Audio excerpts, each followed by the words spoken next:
ከሀ እስከ ቀ ያሉትን ይዤላችሁ መጥቻለሁ ማለት ነው። ከሀ እስከ ቀ ያሉ የአማርኛ ፊደላትን በደንብ አድርገን የምናይ ይሆናል ማለት ነው።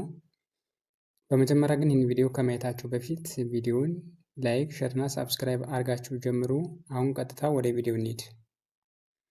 ኦኬ በትላንትና ቪዲዮዬ የመጀመሪያ ድምፆችን ይዤላችሁ መጥቼ ነበር ማለት ነው። የመጀመሪያ ድምፆችን ከሀ እስከ በ ያሉትን ሁሎችንም 34ቱን የአማርኛ ፊደላት ይዤላችሁ መጥቼ ነበር ማለት ነው። የመጀመሪያ ድምፆችን ዛሬ ደግሞ ከነ ቤተሰቦቻቸው ሰባት አድርጌ ማለት ነው ከሀ እስከ ቀ ያሉትን ፊደላት በደንብ የማሳያችሁ ይሆናል ማለት ነው።